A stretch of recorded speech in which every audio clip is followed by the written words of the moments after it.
Hey guys, it's Wall here from Wallcraft. Just bringing you another video showing you some of the new updates that we had put in this week. Mostly they were pertaining to weather systems within the game and the various weather systems and how they function and affect players. Also, there's a few reworks, some Paladin, some Shaman, and some Druid reworks this week. So let's get started. First rework, of course, is the weather systems. There's basically 4 weather systems within the game currently, and I do plan on expanding and adding a few more, but for now we're just going to talk about the default ones. The different types of weather systems in the game that you'll find are fine weather, which is like this, sunny day, bright, no rain or anything. You also have the rain weather effect, which we can change right now. This is set to the max level, and you'll see it change slowly. Within about 10 seconds it'll start raining. This is the heaviest type of rain in the game, and there's different grades for each weather, but we're just going to be addressing the most heavy types because the maximum grade that you'll find in any given zone will have negative status debuffs essentially applied to the player, depending on the player and the situation. These debuffs only take place outside, and there's ways to counteract them, of course, but we're going to go over each of the different categories and talk about what they do. The fine weather effect, the sunny day, doesn't have anything. Just a nice bright sunny day, so there's no risk there. When it's thundering, though, when it's storming out like this and it's heavy rain and it's at the heaviest point possible, what you'll notice is that whenever you drop below 20% health, you're going to get zapped by lightning and die. So, we'll show you that right now. Let me turn God off. I'm just going to damage myself down to 600 health. You'll see.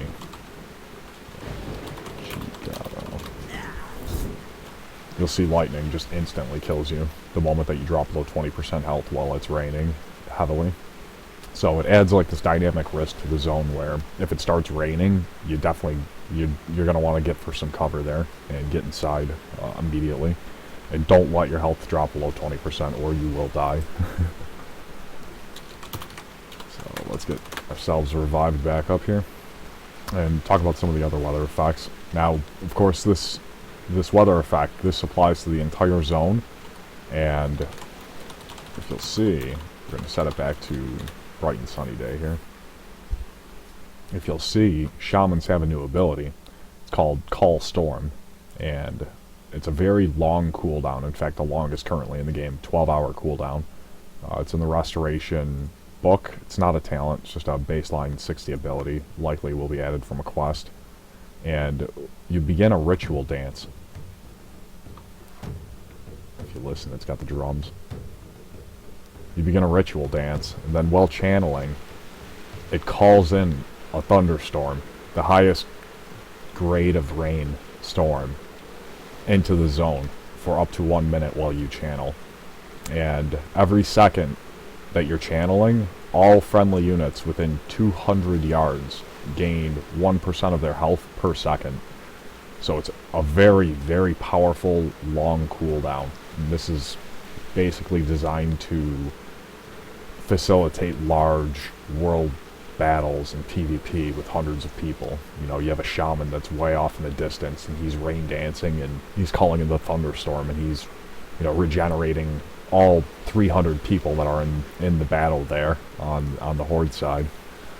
And when he starts channeling too, it's really cool because imagine, there's a 200-man battle going on, and you show up on your shaman and you start rain dancing, you call the storm, and suddenly 17 lightning bolts just fly down from the sky as soon as the channel starts, because all those people are below 20% health and you just instantly vaporize them. So in 2 ways, this ability is not only a massive area effect healing ability with a very long cooldown, it's also an execute ability that can kill anybody in the entire zone if they're below 20% health the second that the channel starts. So it's got a 5-second cast time, and then after that the channel starts. So anybody that's in the entire zone that's below 20% health is just instantly dead. It's like, if you ever play Dota, it's like Zeus's ultimate. basically. And it's a very, very, very cool ability. Very flavorful, fits in with the Shaman class perfectly. We'll do it again. The drumming and the dancing, and then you change the weather for the entire zone. And that's a very big facet of the Shaman class, is your abilities have zone-wide impact, basically. They have the earthquake ability, which causes an earthquake to shake the screen of anybody within like 50 yards, or the radius of it. And now you have this, you have Call Storm, which can call down storms. And I'd like to add some sort of volcano theme ability, where like a big geyser shoots up out of the ground and just stays there, and anything close by is just going to take severe damage over time.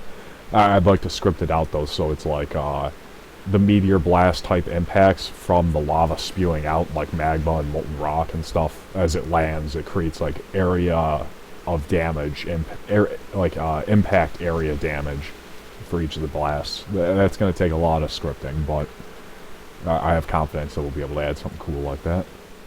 And once the channel's done, of course, the weather goes back to normal. In fact, it's even better than that. Once the channel's done, or once you stop channeling, or once you're done channeling, or something happens, the weather reverts to the best state possible. It's absolutely fine weather. So if the weather's inclement, and if you're experiencing either blizzard conditions or storm conditions or a dust storm, you can clear it up as a shaman. It's obviously, you can only do it twice a day, but it's a very, very cool utility. Now, a lot of people, they have a very narrow mindset about how the game is going to play out, but I want people to remember this is going to be a huge, never-ending world struggle. So being able to clear up the weather in a freezing zone so that your guild can go assault the other enemy's guild base in like winter spring is going to be such a huge deal, and to avoid those freezing conditions.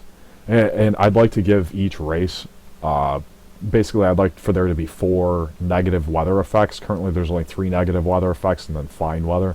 I'd like to add a 4th one, perhaps like a fire theme one, something like that. But I want each race to have essentially a status resistance reduction, or status resistance against the zone weather effects, depending on what they are. So like a dwarf would be resistant to the snow effect, along with undead would be resistant to the snow effect. I'd like to give trolls immunity to the lightning impact, so that they couldn't die from the lightning storm, and then there would be an alliance, probably night elf, that also is immune.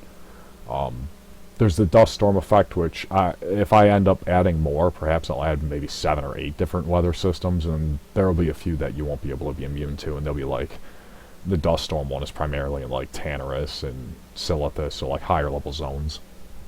But even if it's not immunity, perhaps just like a reduction to it. Either way, let's talk about some of the other weather effects. The next weather effect, obviously, is going to be the blizzard and the snow. Now, these are the weather systems that are already present in-game. They just have a lot more detailing and nuance. And there's a lot more impact, obviously, from them, but there's a lot more inclement weather that you'll be experiencing in key zones. Like, if you're up in Alterac Mountains, it might be snowing like this half the day, and the other half of the day it might be fine. It's all random, so you can't really predict it. You go up to Alterac, and if it's snowing really bad, you need to take precautions, because you're going to end up getting the frozen death debuff. And this stacks up to 100 times, and every stack decreases your total stats by 1%. And you gain a stack every 10 seconds that you're outside in freezing conditions. So if we were to... We're going to go right up to this building right here. If we're to go inside, currently you can see too, my stats being reduced every second, or every 10 seconds. I gain a new stack, and my stats will eventually hit 1 for all, because I'll just lose all stats.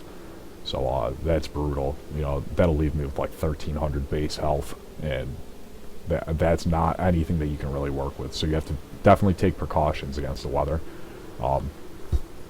There's definitely going to be different ways to combat the weather effects.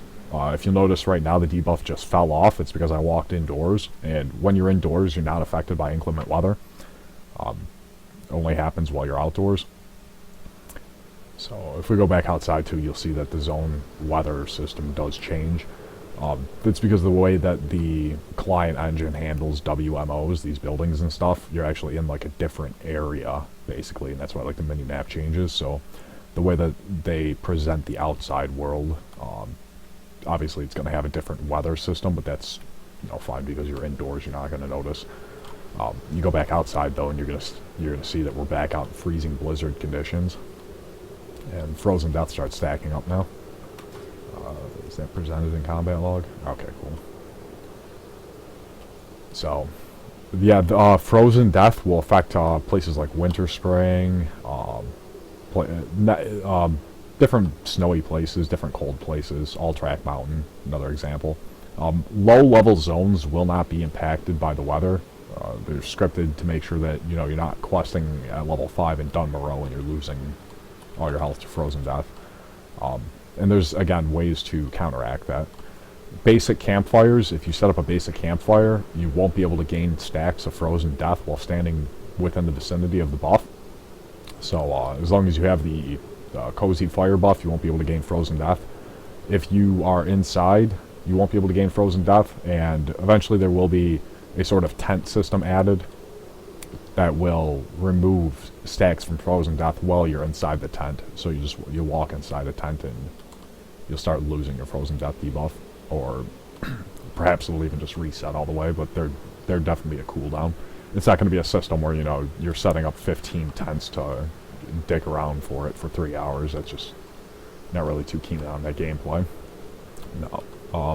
There's going to be systems though which do facilitate open world survival, and this is one of them. The weather systems. And of course, let's show the last weather. This is the dust storm effect. This is primarily in like Silithus. And when the dust storm is happening and you're surrounded by, you know, a cloud of dust, you end up getting minus 50% hit chance for spells and abilities. So it makes it very difficult to hit anything. You can still get stuff done, but it's going to penalize you a lot for being outside in the dust storm. I had considered it making it cause damage too, like just constant incremental damage, but I opted against that. Just 50% hit chance reduction's good enough. And again, this is only when the weather is at its most severe will you experience these effects. I had considered adding a scaling system depending on the grade of the weather. It would apply the debuff at a more rapid rate for like frozen death, and this would obviously scale up for more of a dust storm, and the lightning strike would only be like a chance or something, but I opted against it. I figured the system is good enough. It doesn't really need that much back-end calculation happening, really. I wanted to keep it as lightweight as possible. Let me show you the thunderstorm one again, though. That's obviously the coolest one. I'm just going to summon a creature. I'm just going to level him up. Attack really fast. And it's raining right now, so zap. Instantly executed by the thunder. The lightning. Oh, that's so good. There's so many different ways to expand on the system. Again, this is just something that I added in the last 2 days. I started tinkering around with it, and I'm like, you know what, I can actually make this really cool. So I just sat here for like the last 2 days working on the weather system stuff. Obviously, jewel crafting is in the game. Jewel crafting is now fully unlocked with this upcoming patch within the next 10 minutes here. So you're going to be able to craft everything from jewel crafting. I'm not going to add anything to the vendors yet. Perhaps I will in the next few days, but after the tournament, I'm likely going to be rolling the server to 1 to 60. Not really debated on that yet, though. It just depends on how long it's taking me to finish the classes. There's still a few specs that need to be touched up. Shadow, Frost, Resto Shaman, and of course Warlock I haven't even started yet. So Warlock will be mostly finished, like 80% done by the time the dual tournament hits. The only thing that I foresee taking long is the metamorphosis effects. Mostly backporting the models is just a pain in the ass. So we'll see how that goes. If I have to use placeholder models, I will, but I'm going to work on scripting that. I still haven't done Master of Disguise, or Dark Imposter I should say. The rogue ability, so that's on the back burner right now just because it's mostly open world thematic, so and it's going to take a lot of work, or a decent amount just to play test.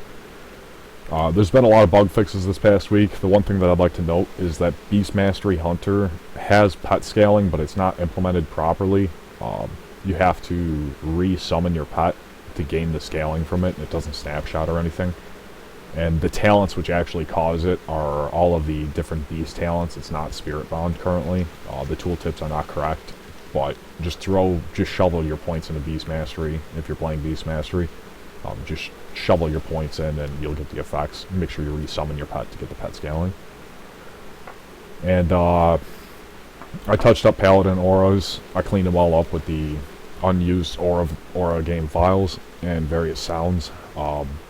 Oh yeah, I should show you real quick. The class that got the most touch-up, though, was obviously the Balance Druid. Balance Druid got pretty big rework to its talent tree. Nothing major, really, in terms of gameplay differences. You'll get a little bit more benefit from Nature's Grace when using Wrath. You're not going to lose DPS by using Wrath from Nature's Grace procs, because it'll reduce the global cooldown as well for Wrath. So you'll be able to shoot off more Wrath with Nature's Grace instead of just hitting the global cooldown timer. Let me hop on a Druid real quick. I'll let you check it out. You go and take a look at the talents, you'll see. Pretty cool stuff. Druid has a new ability called Eclipse, and you're going to find out soon enough.